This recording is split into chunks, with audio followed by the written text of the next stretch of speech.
Hey, it's Matt Robeson, and here's our latest episode of Political Rehab, our mashup of PTI meets The Daily Show, where a Republican and a Democrat try our best to have a good time with the week's news. This episode was previously recorded, and here we go. Two guys talking about Sydney Sweeney. What could go wrong? What could go wrong? By the way, you know who else is a fan of vanity? Yep, Satan. Without these major media outlets out there doing their job, the issue is really becoming a problem for democracy. Do you know how many times Donald Trump is mentioned in the Epstein files?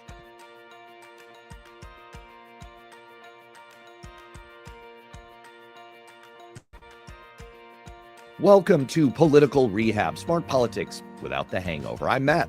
And I'm Matt. Today, WAPO apocalypse, an election red alert, Epstein reveal fallout, a free speech clampdown, football on a death spiral, and another Sydney Sweeney hot mess. But let's start, as always, with our Trump dump. Time for the Trump dump.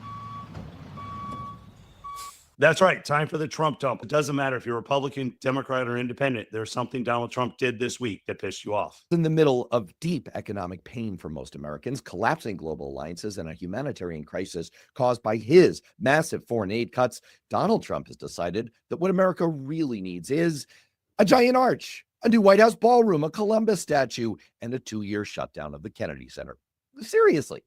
We already knew that Trump is in the middle of tearing down and rebuilding the White House East Wing to add a massive ballroom. Current estimates are that will cost around $400 million. But now he's announced wanting a triumphal style Independence Arch in Washington at 250 feet tall. For comparison, the Lincoln Memorial is 99 feet tall. And by the way, this would cost roughly $100 million. That's not only shocking in itself, but think for a second about the fact that the ballroom is projected to cost 4 times more than a 250-foot tall arch. So what does that say about the freaking ballroom? On top of that, Trump announced this week that the Kennedy Center is going to be shut down for 2 years for renovations and ideological rebranding. Well, sounds peaceful. Somewhere between $200 million and $250 million on that one. Add in the National Garden of American Heroes refurbishment, which is now announced to include a new statue of Christopher Columbus, noted American hero. And the total cost is now pushing $1 billion for all of these Donald Trump vanity projects. By the way, you know who else is a fan of vanity? Vanity. Definitely my favorite sin. Yep, Satan. Now, is this the biggest crisis in the country? No. And that's actually the point, because while Trump is redesigning monuments, we've seen violent crackdowns involving federal forces in American cities, tariffs pushing prices higher for consumers. Federal judges are daily issuing rulings about how they can't believe how badly the supposedly conservative administration is shredding the Constitution. And this is what the president of the United States is spending his time and our money on. Now, of course, this is not the first time that Donald Trump has overcompensated for something, but now his deep feelings of inadequacy have been mixed with the psychological complex of a rapidly aging man who has a waning grip on power, and that's leading him to act out at all of our expense. In fact, he's literally become the robot Bender from Futurama. Be a statue of ridiculous proportion, 1 billion cubits in height, and be quick about it. Remember me. Does it please you, my lord? Tear it down and try again. If there's good news here, it's the way that particular comedy cartoon parody ended. The pharaoh suddenly died. Yes, let's hope that the American people have the exact same reaction to this particular pharaoh. My Trump dump this week is a bit of a Texas two-step. Now, last week, there was a special election in Texas for a vacant Senate seat where the Democrat won by 14 points. And here's why that should set off political alarm bells. Donald Trump carried the district by 17 points, and a Democrat hasn't held that seat in 45 years. That should trigger a serious autopsy inside the GOP. Hard questions, a strategy meetings, a rethink, right? Nope. Apparently, the GOP lost because of a winter storm. Here's what Congressman Pete Sessions had to say. John, first of all, the success for Rain Dance has a lot to do with timing. And what happened is there was a huge snowstorm, ice storm really, that hit North Texas and Central Texas. Rain, weather, come on. Republicans have a registration advantage in the district. We should have won on numbers alone. The real problem is Democrats are turning out in historic numbers, even in awful conditions. Now, look, I know Republicans are going to lose the midterm. History and the political environment's not on our side. We're running into a 40-mile-an-hour headwind. But for the love of God, don't put your head in the sand. At least show up for the fight. Stop with stupid excuses. Where is this fight I keep hearing from MAGA? But here's the deeper problem. This isn't just policy. It's strategy. Republicans are all in on Trump. Every ad, every message, every commercial is about the leadership of Donald Trump. And when you contort yourself to defend Trump at all costs, you get moments like this. We should have bipartisan agreement. How about we all come together and say, let's stop murders? How about we all come together and say, let's stop rape? How about we all come together and say, let's stop attacking pedophiles? Stop attacking pedophiles. We can't even agree that pedophiles are bad.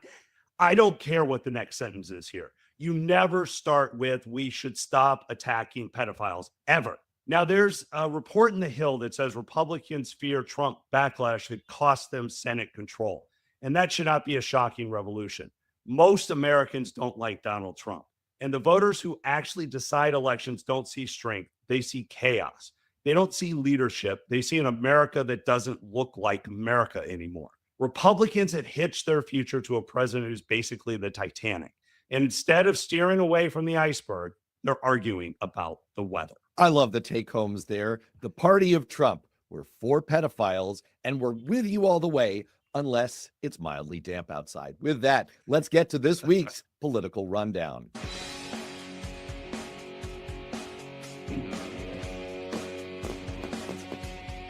First up, democracy dying in darkness. The Washington Post just took a meat cleaver to itself, announcing roughly 1/3 of its workforce is going to be laid off, hundreds of newsroom jobs. This is part of a broader pattern of flagship newspapers cutting back on their reporting staff and their capabilities. Matt, this raises the question of what this is going to do to the press's ability to check power in America.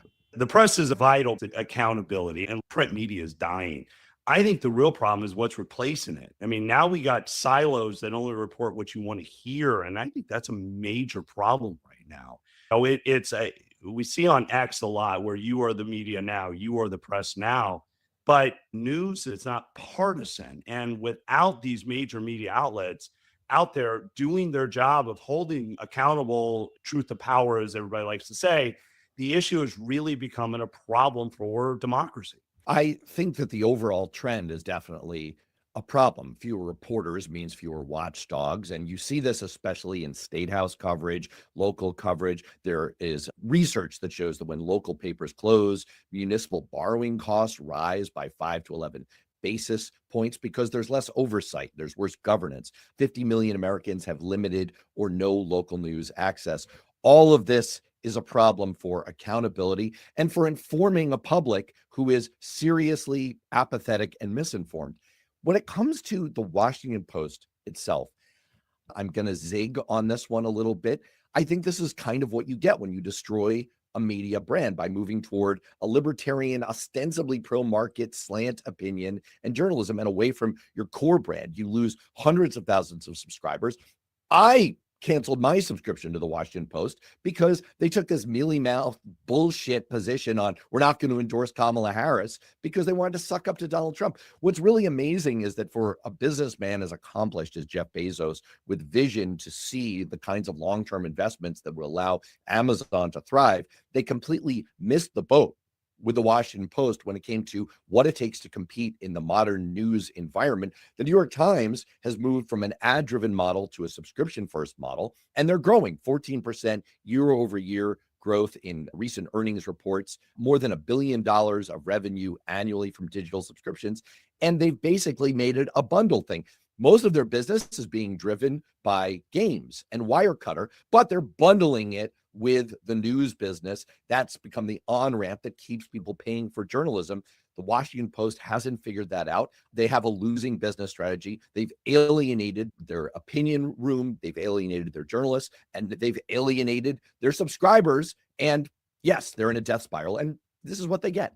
I'm going to switch gears now to something that I actually think is even a bigger threat, and that is Trump's call this week to start to nationalize elections. We had federal agents executed an unprecedented raid on Fulton County election offices, seizing hundreds of 2020 ballots. Yeah, 2020 ballots. That's 6 years ago, by the way, ladies and gentlemen.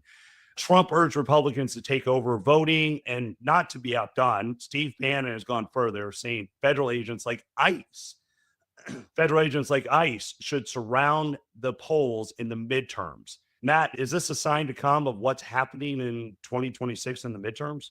Yes. And we have seen over and over again that the people who raise the alarm, who say, hey, there's a red flag going on with Donald Trump here. He's calling his shot like an Ruth pointing to left field. They've been called alarmists. Oh, you're going too far. Oh, you libs, you snowflakes. And time again, the most extreme version of the threat that Trump is projecting turns out to be exactly what he has in mind. Now, in this case, of course, federalizing or nationalizing elections is unconstitutional. But really, the point is to introduce the threat that people of color, that people who might be taken into custody by ICE are going to be afraid to go to polling places. That's what these fishing expeditions into state voter rolls are all about, is creating an atmosphere of intimidation and fear that depresses voter turnout in particular segments, and is sort of a Hail Mary pass to try to save Trump and his party in the midterms.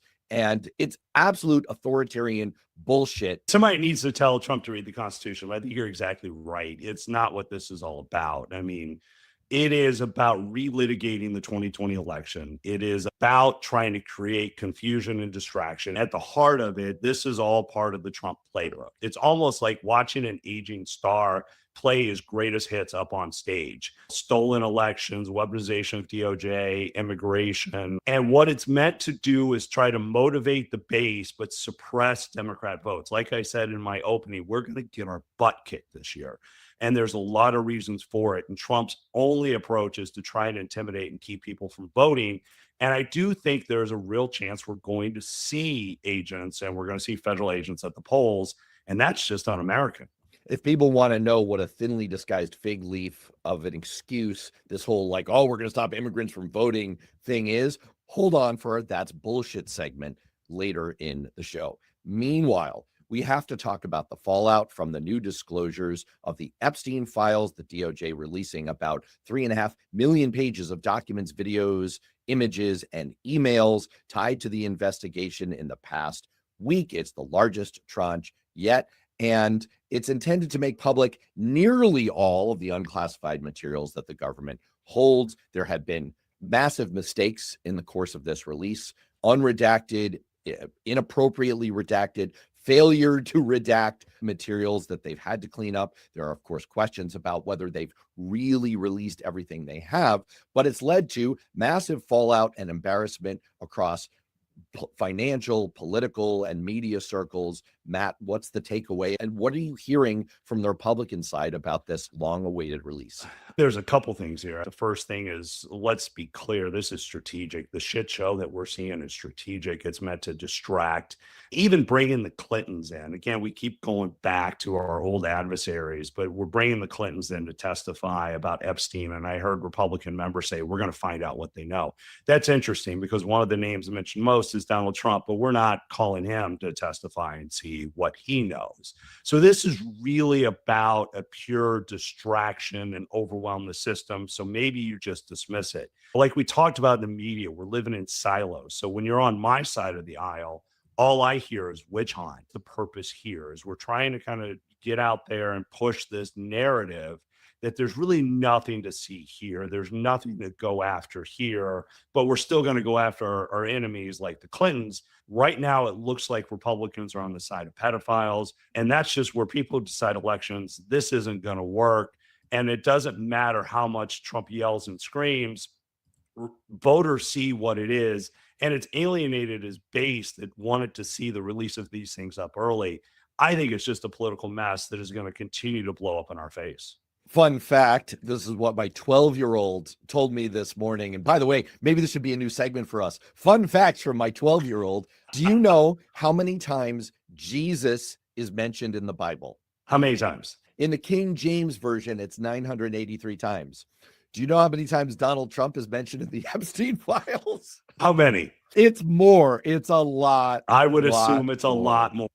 And that says something. Yes, it does. And let's not forget that also when Caitlin Collins asked him about it, his response was, you need to smile more. You never smile. I mean, talk about a complete shit show that this thing has become. It's a mess of shit shows. We had Don Lemon arrested covering an event. Trump has threatened to sue Trevor Noah over comments he made at the Grammys. And there's quote unquote backlash over Bad Bunny performing at Super Bowl because he's made comments about ICE that MAGA doesn't like. So much so that ICE officials are going to be outside the stadium this week for the Super Bowl. What it seems to me, Matt, is that we have an all-out assault on speech that the president doesn't like, an all-out assault on enemies. It feels like this is getting dangerous. What's your take? My take is it is an all-out assault on speech. It's an all-out assault on comedy. It's an all-out assault on parody and satire. And what's really perverse about it is that we've talked about on this show before the strong case that satire doesn't really work. It doesn't really change people's views. We did a Dose of Hope segment about the Chinese Donald Trump impersonator who's amazing. He's spot on, really funny, not really moving minds. The fact that Donald Trump is so afraid of speech and criticism and comedy and satire and parody shows what a thin-skinned, small little man he is. Yes, small little man. And he's so afraid of it. So it's more revealing about him. I think the cure, the only thing we can do in the face of this, is more speech, more satire, more parody, and just banding together to make fun of him relentlessly and until he gets even more scared.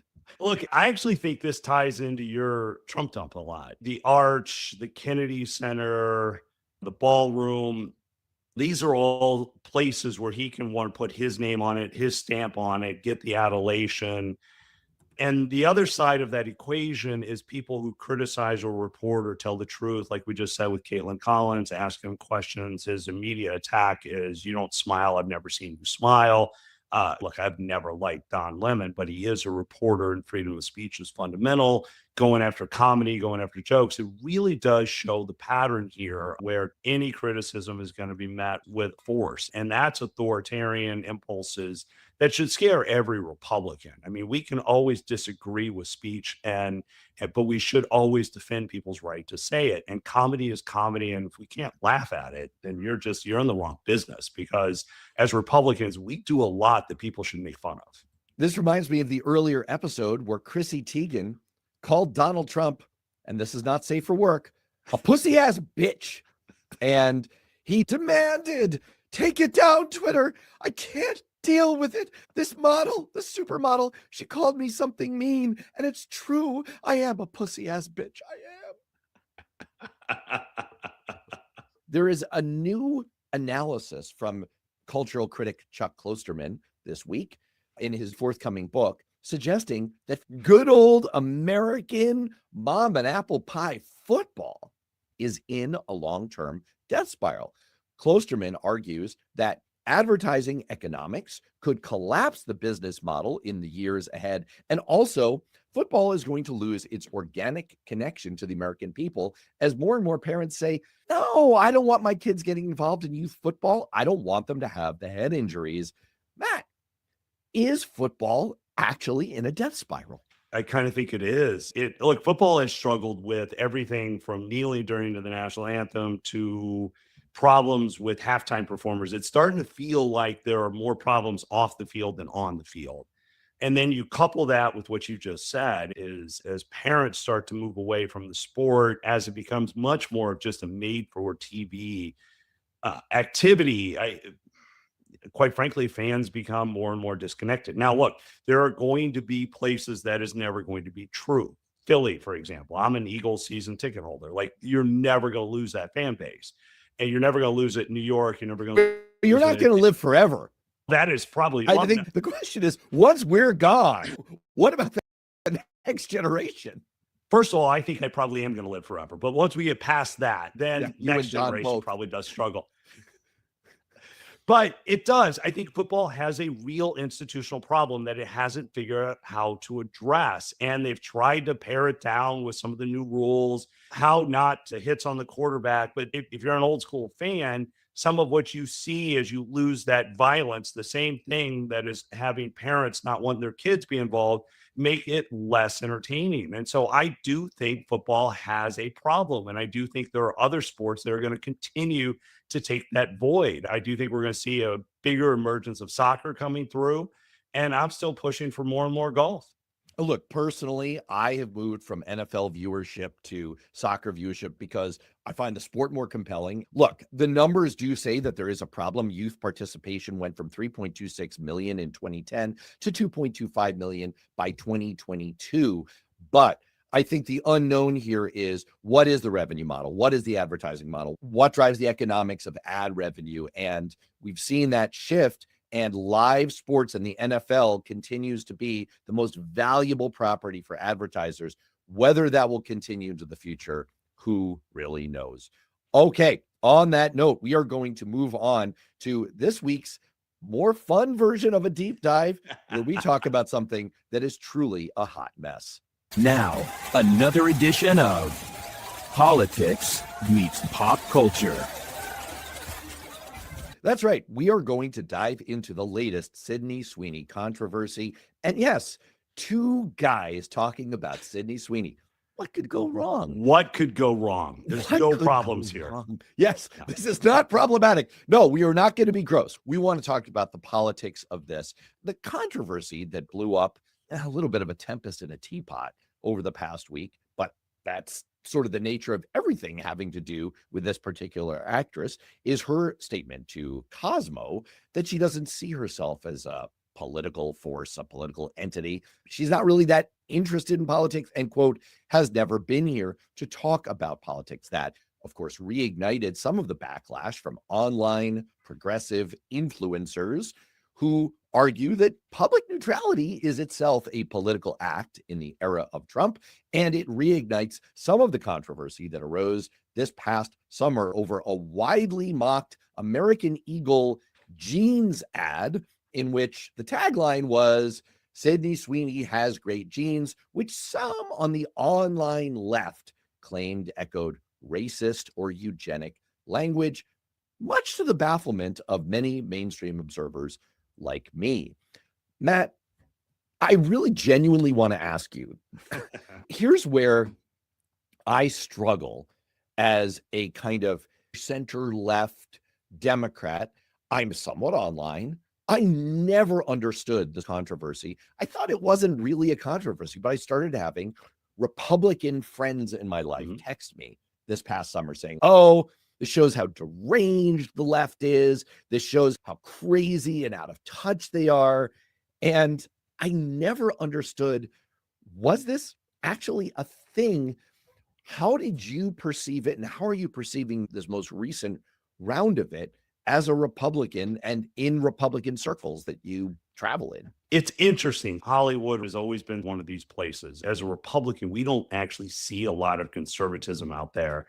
You get the flashpoints, you get Schwarzenegger, you get Stallone, you get those guys from the 80s. It just sort of always feels like that anytime there's a Republican and a celebrity, they get shut down, they get fired. So when the Sydney Sweeney thing broke, like my feeds, my social media was full of it, because you do see Republicans out there who, anytime there is a celebrity who may or may not be on our side, she's never confirmed it, but when you do feel it, you feel like you got to rush to defend it. To put it in perspective, this is several years ago, but I remember I go to a lot of GOP conventions, and there's always a Hollywood component. And I remember one of these years, and I don't remember which year now, it was probably 2008, because it was Obama. And I remember it was George Clooney. It was all the A-listers that showed up to it. At the Republican, we had George Wendt, and he was there begrudgingly. And I remember I went up to shake his hand, and he did one of these. Okay. I don't Can I even ask want you to about touch a Republican Republican. conventions? I picture them kind of like the Kevin Bacon scene in Animal House. Is it like dudes in robes by candlelight and you're getting paddled? Thank you, sir. May I have another? What happens at these things? Are you guys as weird as I think you are? I'm going to say no. These are much more normal events. I mean, have our share. And I've watched a lot of Democrat conventions to know this too, but we get especially a little bit weird out there sometimes. But it just, when we sort of try to get to the celebrity side, we're always that second and third tier group out there that we just get the people who are forced to show up. And I think that's why you see this on the Sydney Sweeney's. It is, for our side this week, you would have liked her to say, yes, I'm going to get involved in politics. I'm going to talk about this. Whereas on the other side, you got people like Taylor Swift. And you remember a year ago, you had Donald Trump criticizing Taylor Swift and telling her not to get involved. And it just continues to show the disconnect that we have in the power of pop culture in the conversation, but also how conservatives seem to be silenced when it comes to that side. I just saw this as nothing. This is Republicans being so thirsty, so very thirsty for something to be here. And to our great peril and shame as Democrats, we have fucknuts on our side who themselves are thirsty for attention on social. They are trying tactically to angle in the attention economy for eyeballs and earballs. And so you get these numbnutses like Matt Bernstein, who, you know, was part of the chorus mocking her claim to political neutrality and has 2 million followers on Instagram. And this is entirely constructed by people who are like, ooh, you have a hot Hollywood actress, who are just trying to manufacture attention for themselves off of this. The jeans ad was fucking nothing. It was nothing. And, oh yeah, you've got a handful of wokeists out there who are trying to make something out of it. And now you've got her saying, I don't want to wade into politics. I don't know how old she is. She's in her mid-20s. We know that career spans are really tough for women in Hollywood. It gets tougher and tougher to get meaty, meaningful roles. That sucks. It's terrible. And I'm not going to be a political lightning rod when I'm in the middle of the most important part of my career. I'm not like defending or anything. I'm just analyzing. This is probably what's going on. Shit. I mean, 25 years ago, we saw this exact same thing with Britney Spears.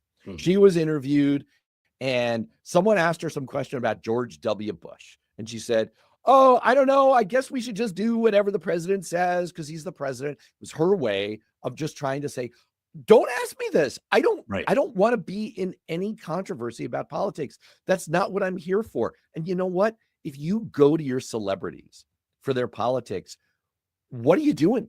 You're missing the point. Like Tom Brady has shitty politics from my standpoint.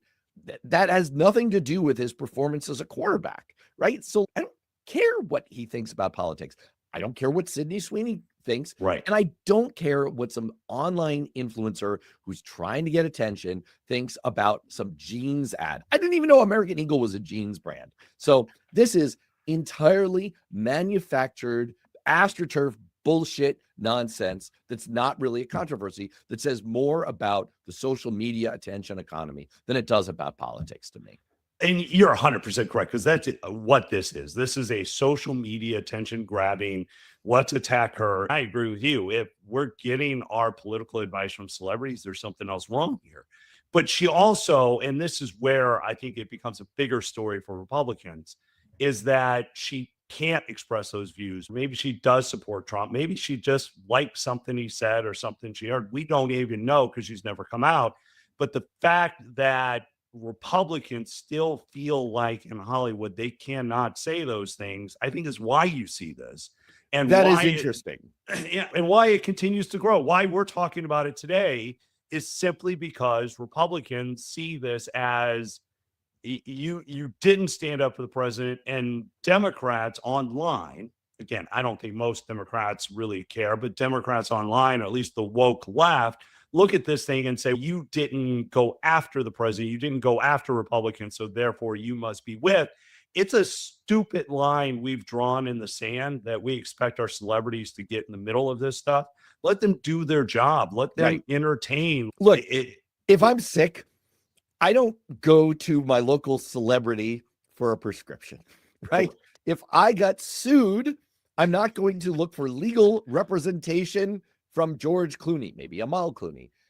I just don't understand why we would demand this of our actors. Exactly. I hear your point, though. It is interesting that there's a perception and a little bit of an axe to grind from Republicans that it's easier to come out as gay now and welcomed in Hollywood than to come out as a Republican, let alone a MAGA. Now, right. If you're coming out as a MAGA, you have problems in more places than just Hollywood, given everything that's going on. But again, I see your point, and I will concede that I'd like to wish away the existence of the super hyper online wokeists.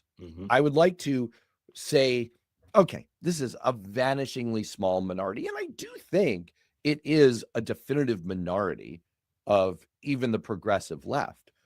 But they do exist, and there's no denying that they had cultural ascendance for several years there in the late 2010s and early 2020s.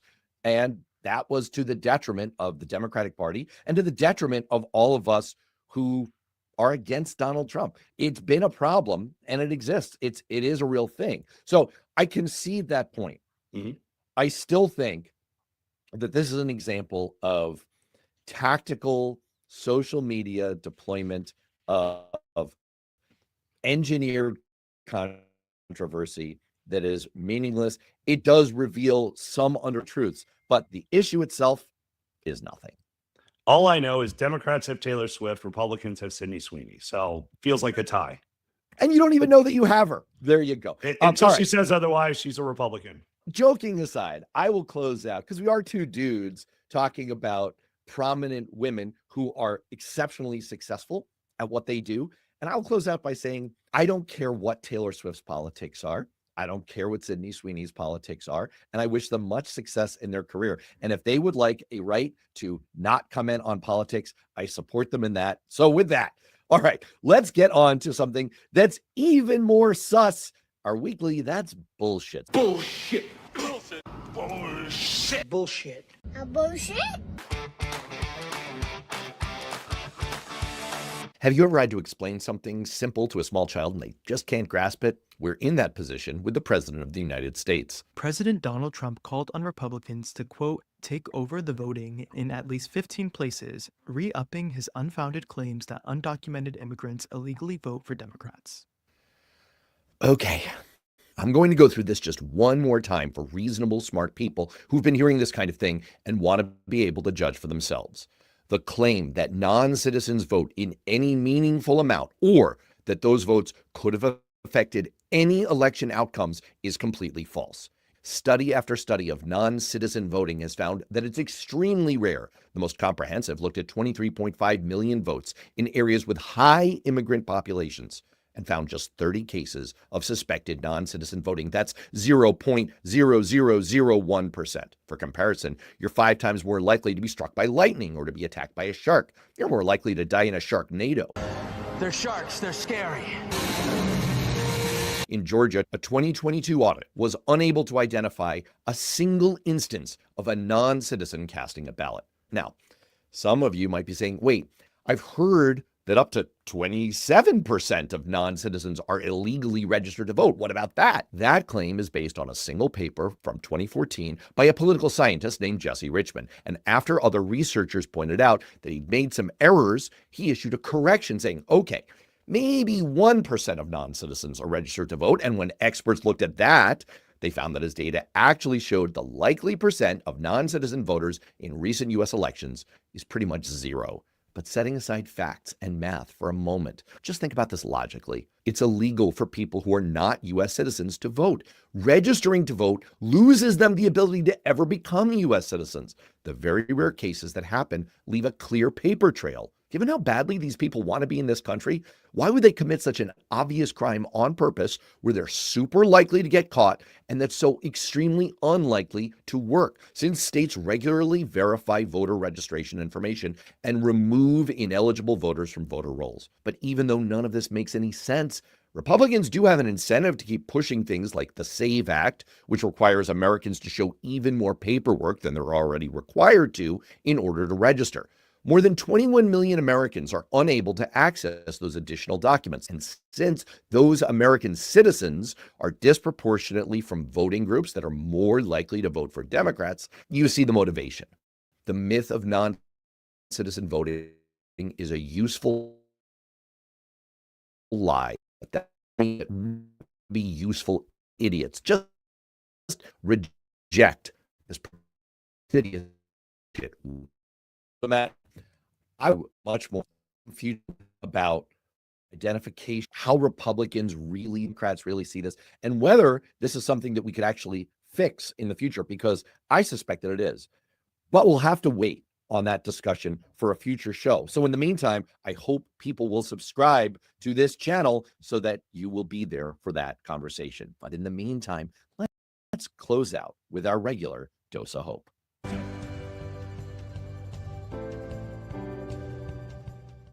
For my dose of hope this week, I want to talk about faith.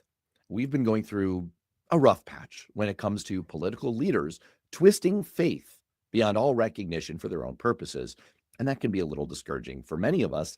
It's quite amazing that faith leaders continue to support our current president, who is, without question, the most immoral person to ever occupy high office in this country, based on both his public conduct and his personal life. But an emerging chorus have been raising their voices to criticize Trump's ICE assault both in Minnesota and elsewhere. Pope Leo XIV has warned of the inhuman treatment of immigrants in the United States. Archbishop Paul Coakley, president of the United States Conference of Catholic Bishops, has spoken of the current climate of fear and polarization. And Los Angeles Archbishop Jose H. Gomez yesterday was praying for immigrants in our country and calling on God to awaken again the conscience of Americans. I've recently been rereading Passage of Power by Robert Caro, his gripping history of how Lyndon Johnson assumed the presidency after the assassination of John F. Kennedy, and how he mobilized every available political asset to force the passage of the Civil Rights Act of 1964. One of the most important factors in that fight was the weight of faith leaders from different religions and denominations joining together to pressure Midwestern Republican senators who were nominally in favor of civil rights, but didn't have a major stake in passing the bill because they didn't have major constituencies of Black Americans.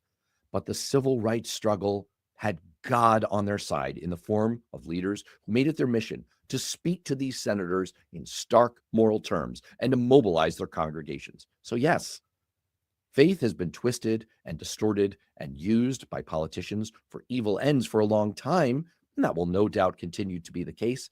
But it's also been mobilized as a force for good and progress in this country. And we've seen people of faith join together to accomplish profound things for America, and we're beginning to see it again.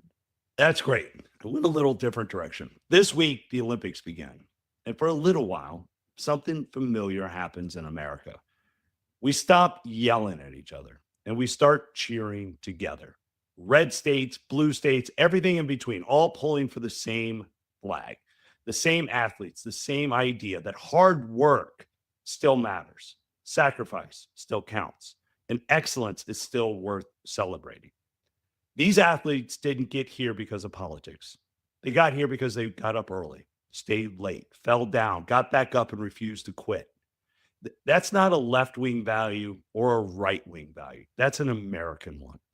Ronald Reagan, whose birthday is February 6th, used to say that America was a shining city on a hill, not because we were perfect, but because people everywhere could see what was possible here. The Olympics remind us of that. They remind us that they're still capable of unity, still capable of pride without arrogance, still capable of believing in something bigger than the next argument or the next election. For a few weeks, we remember who we are when we're at our best. Not divided, not cynical, not afraid, but hopeful, determined, and cheering for one another. And honestly, America could use that reminder right now. That's a reminder that is evergreen for Americans. And on that hopeful note, for Matt, I'm Matt. We'll see you next time.